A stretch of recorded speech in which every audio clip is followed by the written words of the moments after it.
Yo, what's going on, guys? It's Max making a follow-up video to the one that I had made just this last Wednesday. It was talking about the possibilities for balancing Sadako after the video that Scott Junn had released, talking about the frustrations with the condemn play style that she has when you're using some very powerful add-ons. And he left the open question of how we would decide to try and balance the character. So I made my quick suggestion, just trying to play her base kit, and left the comments open to you guys to see what you would recommend. And there were two very useful comments, one just to give some context and one for some good balance change ideas that I came across and wanted to share with you guys and at least talk about. Quick preface before the video begins. As of like Wednesday night, like overnight when I woke up, I actually hit 50 subs on YouTube. Super small metric to go for, but made me really happy to wake up to. So thank you guys for all the support you've been giving and subscribing to the videos. Means a lot to me. And with that just being said, thank you for all that. Let's just get started. So the first comment I want to talk about comes from this user who I hope that it's pronounced come at me with a Q, and if it's not, I swear I'm sorry in advance for thinking that's how you read it. But that's how I pronounce it in my head. I'm sorry. I know that's gonna be wrong. And also, just if you want me to take this comment out of the video, I can re-edit and take this out. So you could just let me know. But I want to ask everyone before I make a video on a comment if it's okay. And they say that coming from another killer's perspective in DBD, most killers value chaseability as top priority. And I think that's very true. Having good chase potential or anti-looping mechanics usually make a killer pretty strong. That's not always true. I know that the Knight has good anti-loop. I don't know if he's super strong. He's getting buffed in the mid-chapter patch. But that's just there. And they also kind of agreed with that before playing a Condemned Sadako. So they're speaking from Condemned Sadako experience. I just played her base kit. Condemned is the only mechanic in DBD that can skip the hook state, and it's the only thing that can progress the game other than the hook. True. I think the other exception is Myers' Tombstone ability. If you bring a Tombstone add-on, you can just straight up Mori people right away. You can completely skip past that. And then also, it's not really the same, but Pyramid Head's ability to, use his big sword and stab him in the back when they ran on the trail saves you a few seconds from actually taking him to a hook, but you still are kind of progressing the game in that same hook state way. So I guess Sadako is the only one that has this Moriing capability from a base kit, and I believe that is true unless I'm mistaken. So there is a unique component to her kit that I do like about that, that is brought up here. She doesn't need to obey the progression of the game like other killers, which in this context is true, and to give her anti-loop or lethality to make her the same as other killers, and then nerf or take Condemned away would be sad, like rework Freddy. I didn't play this game long enough to see the menace that was Freddy before the rework. I did watch a video, I believe it was from Arditha, that talked about it.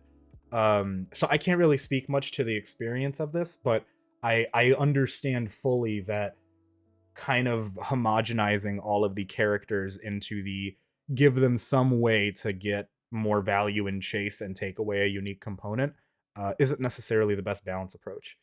And they say, sure, with Freddy's more fit with DVD gameplay now, but it destroyed his unique identity, and now many think of him as boring, and I'm sure you know why. I agree. At least now, in my experience playing against Freddy, kind of boring. I think he's one of the less interesting killers to go against. So I take their word for it that that's a very similar line of logic. A lot of misconceptions going on about Condemned Sadako, like it's not possible without OP add-ons, or you only need to slug with ring drawing to condemn, and she has no chase whatsoever, etc. I think to the internet, to a degree, a lot of people may think this is true.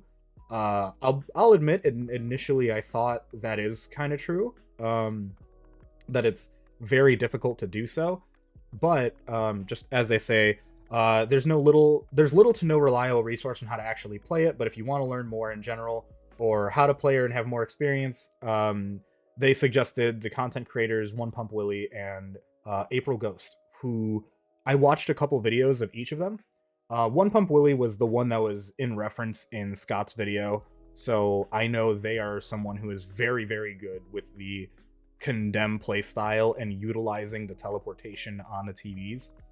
And Ghost is a great Sadako player.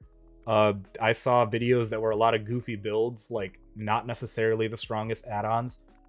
Definitely some memey fun perks that they were using, but to success. Got several Moris and kills, and these are killers that, or these are players that were able to do the killer role with really high efficiency.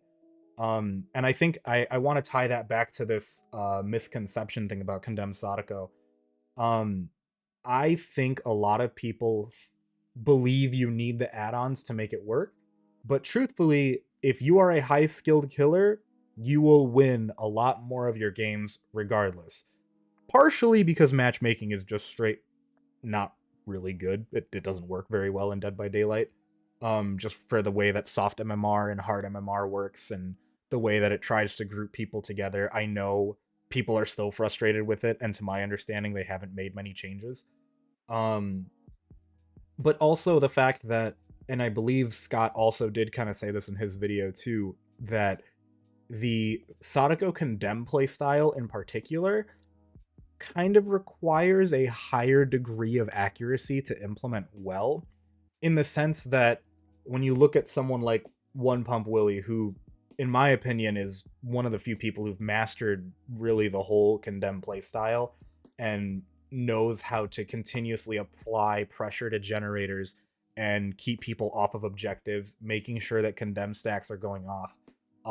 It's oppressive to play against, but for a lot of people, I'm going to say a majority of the player base who isn't at such a high degree of performance as a killer, they can run these add-ons and not be as successful. Just if you don't have the proper pressure off of your teleports, if you aren't, properly managing to make sure that you're keeping people off of generators, they'll get done, they'll go right by you, and you probably miss the opportunity to condemn someone. So this gave me a lot of good context, and I wanted to say thank you to this comment because I ended up watching a few more videos to really understand better the play style for Condemn Sadako, which I think gives me more reference to what I would propose as a change, or to I now understand what could be good or bad about the playstyle change. So thank you so much for this. This was a lot of good insight just for the sake of me learning more with these content creators, and also just kind of like in a macro sense of like the game state in general, why taking something away from her like this and homogenizing characters like that really isn't necessarily a good solution. But I did like that this person did kind of try to reinforce the idea that condemning is something that can skip past hook stages, which is cool. It's unique, it's interesting. But once again, it could also kind of be a slippery slope thing, considering that there are instances where having instant lethality is not fun to play against either, which Scott talks about a little bit too. But in the Condemned Sadako, it's a lot more of like just a war of attrition and brute forcing your way through 30-40 minute games to secure kills. And while that's completely doable, and these two content creators, One Pump Willie, April Ghost, they were definitely more efficient in the few videos that I saw than that. When I recall playing against something like a Tombstone Myers, for example, like it just feels really bad that there wasn't real counterplay besides making sure he doesn't stalk you for the first few minutes of a game, and then the moment he catches up to you, game's just over for your survivor. I personally don't care. I am in a different mentality of like, if I'm getting face camped, I will sit there and on the hook as long as it takes and make sure my teammates can do generators and get out without being victim to face camping anymore. A lot of people would just straight rage quit when they get face camped. They would suicide on hook and leave. And so because of that, I feel like I may have a different mindset for it. But I do know that a lot of people are not happy with that just lack of interactivity, so to speak, from the possibility to insta-kill people. So that is something to consider. for the sake of making sure that Condemn isn't too strong, or at least there's some more unique counterplay involved. But I do agree. I think that this is a core element of Sadako's kit that should stay there. Um, Maybe not necessarily be a build around playstyle to the strength that it is right now, but should definitely still be viable to some degree. And then here, from this person, Joshua Way, which thank you once again for leaving this very well constructed comment, had given a lot of balance changes along with reasons to do so. And also some add-on changes, which is really nice. But Joshua considered the fact that the Condemn playstyle is something that needs to be addressed, but wanted to make the Condemn stacks more of a game delay mechanic similar to Pig's traps rather than an actual way to straight kill people. Because Pig's traps very rarely, I think, actually get the value of a kill. It just stalls an individual survivor for a good chunk of time to make sure they get their helmet off. So I think I kind of like the fact that this could also be another approach, that if you're not going for the Sadako killing people with Condemn, at least it's good game delay. So to begin, the first reason here, survivors gain passive Condemn while within 16 meters from an active TV.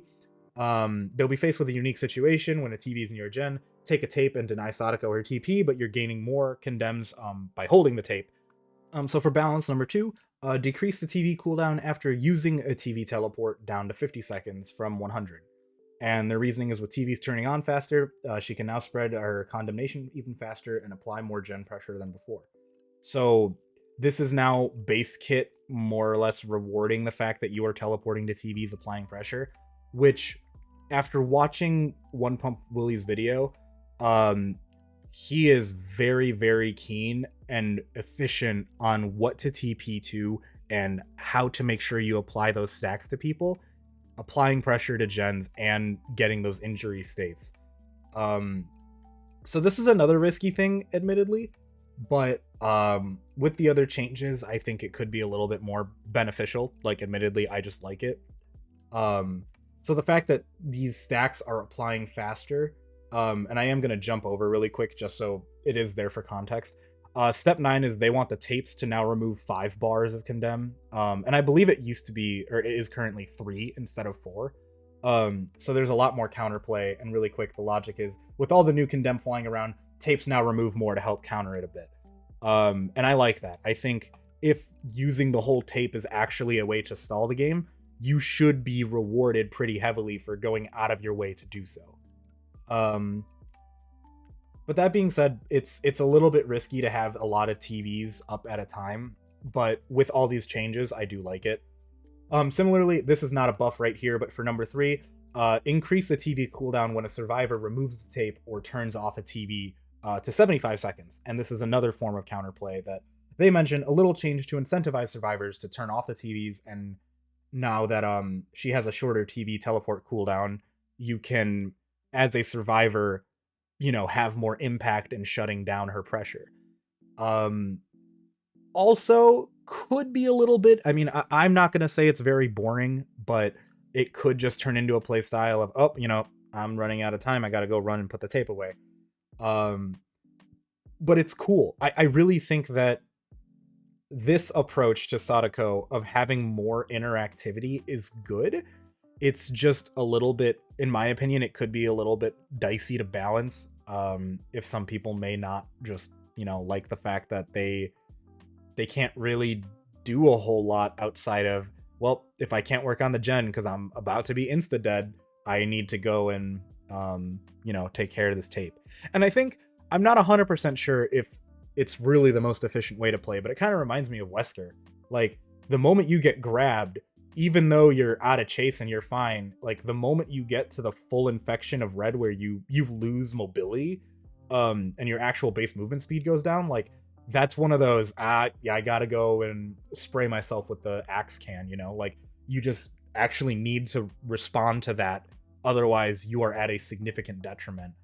And whereas Wesker is just you lose some movement speed and you will lose chase a lot more quickly, Sadako is just a straight I'll kill you, which is terrifying. But also, Wesker's got some great looping ability, and Sadako necessarily doesn't. So another thing to consider, these times are great. I don't know too much about balancing to say what's too high or too low. But those numbers probably could be tweaked around a little bit if this was to be implemented, so that condemning is more of a time delay in a game. 4. Sadako gains killer instinct on all survivors within 16 meters of emerging from a TV. And they just say this is a quality of life improvement and immediately obvious to know how many survivors were and where they're headed. I am not good at tracking killers, so I love this change. Or I'm not good at tracking survivors, so I like this change. But I don't think there's anything inherently wrong with this. If you do not have a clear indicator of how many stacks of condemn you have on survivors, this is also just a good way to help track that.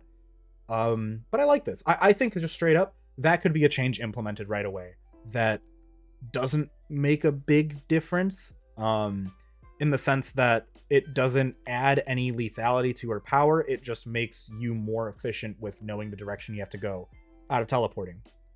Which for me, I'm not the best in the world, so I do like this.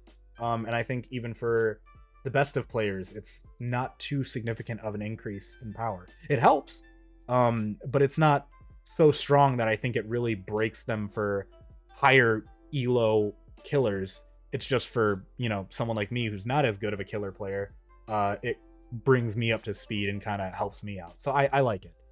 5. Increased passive phasing duration for a minor buff to her chase power. And it's extremely difficult to give any chase power to Sadako without straight up adding new content. Very true. To remedy this, she gets buffs everywhere else in her kit and receives a small but useful buff of a longer passive phasing duration to help out with some subtle mind games. Risky. Very risky in my opinion, and the only reason why is because Spirit had this problem of, and not to, you know, basically bash the comment. I don't want this to come off as rude at all. In my opinion, and I could be very wrong with this, and I'm happy to be wrong, I don't think that Spirit's lack of animation would be something I'd call a mind game. It really felt like you were just straight doing a coin flip 50-50, that you're on the right side of a pallet when you drop it while she's phasing. This is the pre-audio rework where now, you know, you can kind of hear where she's at. I don't know if I'd call it a mind game. And I really didn't like playing against Spirit because it felt really, really difficult to properly know how to play against a Spirit phasing because you really didn't have a good indicator. So this is a good change that could give her some help, you know, when you're demanifested, or now that you are manifested and you're actually trying to fight someone down. But this you have to be very careful, because if this gives any kind of Spirit syndrome again, where you really like, maybe, oh, this, you know, random instance, she was just gone for a full 1 second, and because of that I didn't see that she decided to double back, and because she was also looking in the other direction, her red stain wasn't there, and I just got downed. Obviously for double backing and winning a mind game like that, you should be rewarded, but if the visual animation also kind of gets in the way of that, people could be frustrated. And I know there probably would be a situation where I would be like, it's annoying, but like I don't get upset. It takes a lot for me to get upset in a video game. But the fact that this really reminds me of how Spirit used to be, another dicey change that you'd need to be careful with. But to be fair, Spirit, with Sadako at least, the audio probably also is clear, so probably not as oppressive. 6. Remove a lullaby sound when made from emerging from a TV. And they said if you didn't know, Sadako is a faint lullaby that alerts survivors nearby, and she's demanifested. And I actually didn't know this. After looking at some of the gameplay, I have now realized, yeah, she actually does. And it completely defeats the point of being stealthy, and if it must be kept for a little counter gameplay, make it much smaller, like Wraith's gurgles that he makes. And she's also getting the teleportation noises drastically diminished, along the lines of these changes. So she doesn't need to alert the entire half of the map to her location, just so survivors can W key into the next universe before she could do anything about it. Great humor, because straight up W keying to other tiles is one of the best things you could just straight up do against a lot of killers, for that fact. But yeah, I think that if she's demanifested, um, because I know that if you're outside of a certain range of when she's demanifested, her visuals are a lot harder to gauge. But when you're within that range, it's a lot more manageable. And so I think that if you were to tone it down a notch, it just makes Sadako not necessarily a stealth killer, but adds a little bit more value to you needing to demanifest and manifest, because I'm not a great Sadako player, but as I've played it, basically I would just demanifest just to immediately go to a TV and blink to it. There's not really much of a reason to do it otherwise, because like with Wraith, you at least get a speed boost from uncloaking after you know, ding dong, and then you can fly around and smack someone on trying to like camp a pallet. But you don't really get that with Sadako just from manifesting and demanifesting. So giving some unique instance to, you know, help out that she's kind of nearby, I like it. But there also is, you know, maybe a counterpoint too. Maybe you want a lot of the map to hear her manifesting and demanifesting, and then that can also maybe kind of apply pressure to not the people you're actually going for, but everyone else. There's another killer, I should have looked this up. There's another killer that has an add-on where the audio cue for their power is global, and whenever I play against it, I don't know who it is. Part of me wants to say doctor, but I know that's wrong. Um, that like I always have to be alert, and sometimes I'll just get off a generator for a few seconds early because I'm like, I don't know where they are.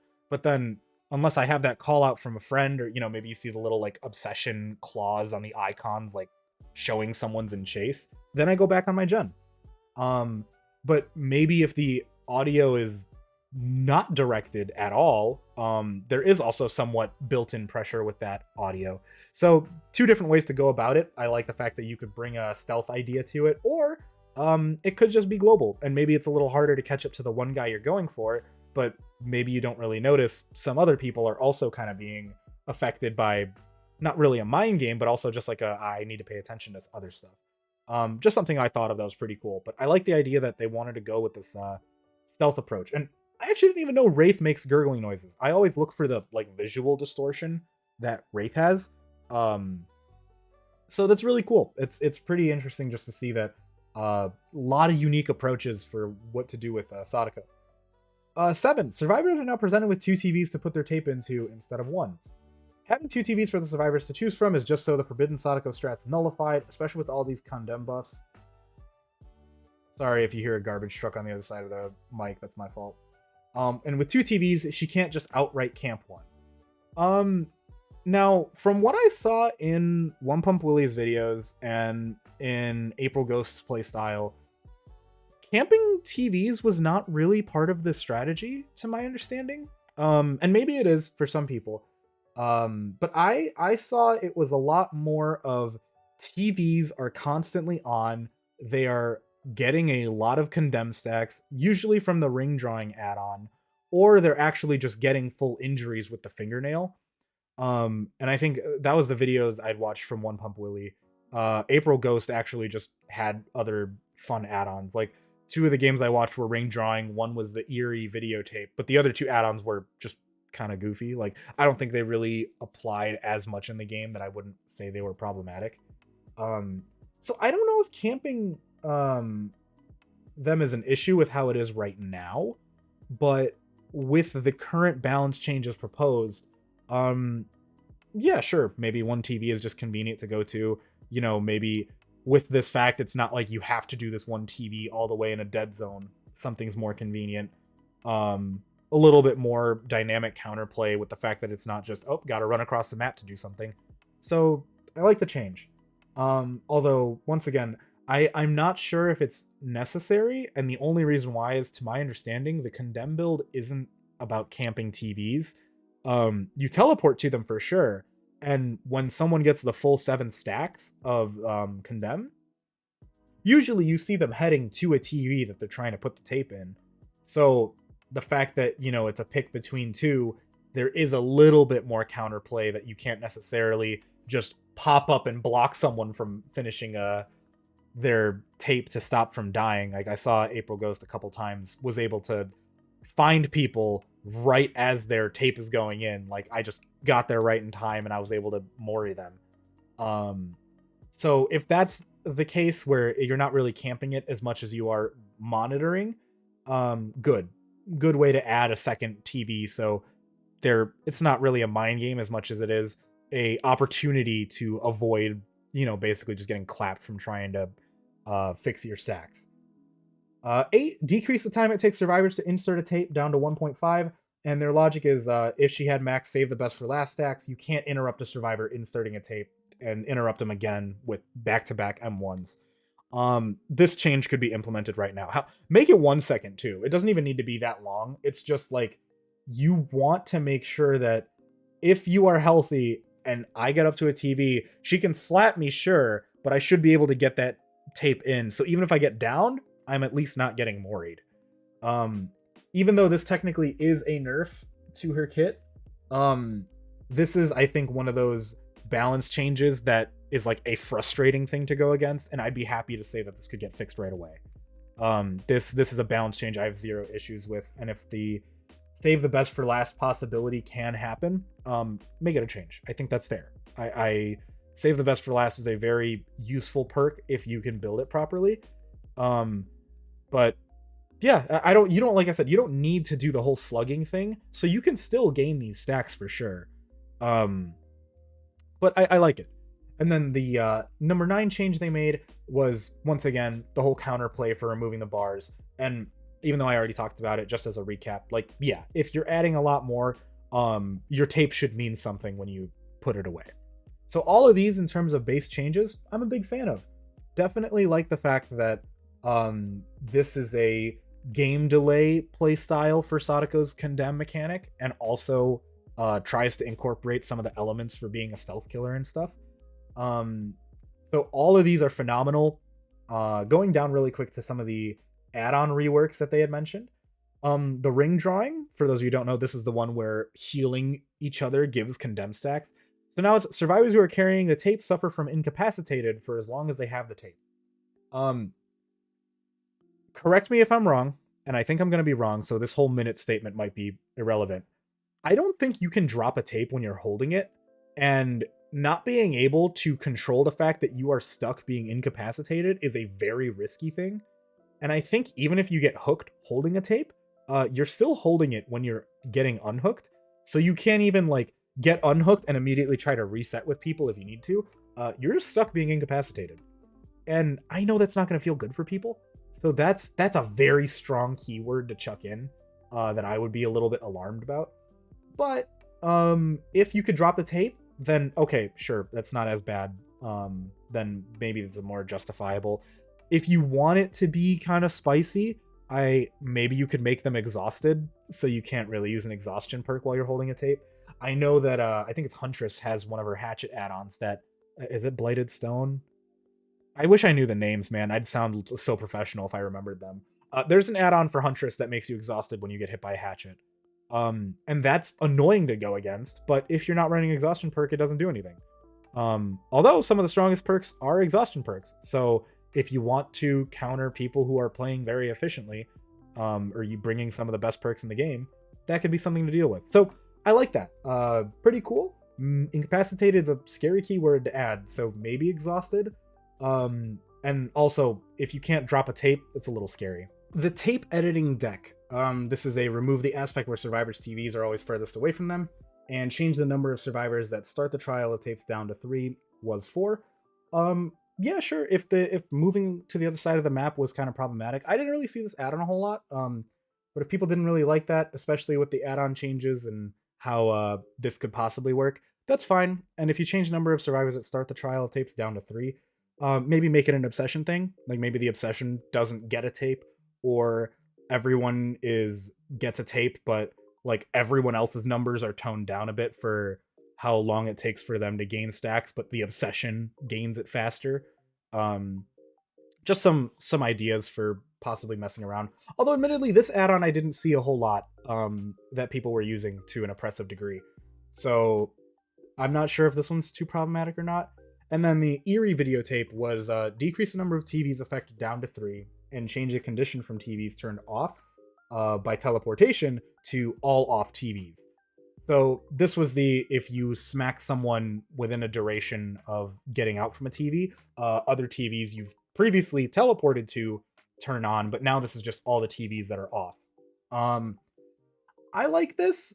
Admittedly, I think this is another one of the add-ons that probably could be toned down a notch with the playstyle. It's not necessary by any means, but it feels pretty strong when you can constantly teleport to the same group of TVs that can continuously apply pressure. Whereas with some of these changes, with it now being all off TVs, if I take a tape and I run it to my designated TV on the other side of the map and put the tape in, now when they get that blink hit, a TV that they probably never need to go to again turns on, which is good. Like, yeah, it shouldn't necessarily continuously be all this good pressure, but over time, if you can, not saying you have to grind the game out long enough, but with more time that goes on, the Eerie videotape will get its similar value back. Like the far away TVs will always be on. It would be inefficient to teleport to them. So now the only ones that are off are the ones you have been TPing to. So this is another one that this adds a little bit more counterplay to the way that you're turning on and off certain TVs. And I like these add-on changes. The ring drawing and Eerie videotape are the two that people, I think, complain about a lot. And I think those two are the strongest for the condemned Sadako playstyle. But One Pump Willie did say that he's been having more success with averaging a higher number of Moris with the fingernail. So maybe that's something that needs to be adjusted, like the actual distance that or duration that you get a speed boost out of a TV. Just something to consider. And they said that's just a handful of changes that come to mind to give a bit more presence on the map and extra gen pressure to help her out where chases fail. Some of these may not be the best fit and may need tweaking, but for the most part, pretty happy with them. And I love all these ideas. Like, straight up, this is a very, very well written out comment. All these ideas. So thank you. Straight up thank you for giving a lot of insight and some real thought into Sadako changes. I loved it. I'll probably be giving her some more play and trying to see what I can do, if I can make anything better or worse. Because admittedly, I was just playing with her base kit, and I wanted to preface that with the last video and even this one. I wasn't playing her in any sweaty way with the strong add-ons. I had good perks, and if I kept on running into the same person multiple times in a row, yeah, I would down them and hook them multiple times. I wasn't gonna, play super nice, because when I did that before on Ghostface, I couldn't get kills. And that's not to say I have to tunnel to win. I'm just straight up not good, and I'm happy to admit that. I know I can improve a lot. But I loved all of these balance changes, so Joshua Way, thank you so much for giving all of this insightful feedback. This was phenomenal, and I loved it. I hope this is not pronounced come at me, but I'm going to keep saying it with a Q because it's kind of funny. Thank you for giving this insight, for making sure that Sadako did stay unique. And I think that is very important. She shouldn't lose a interesting, unique part of her kit. And also, shout out to One Pump Willie and April Ghost. Both of these content creators are awesome Sadako players that taught me a lot about efficient ways to play her. So that's pretty much actually it. Thank you guys for sticking around. If you made it all the way here, I really do appreciate it. And I'll get out of your hair. So peace. Take care. Have a good day.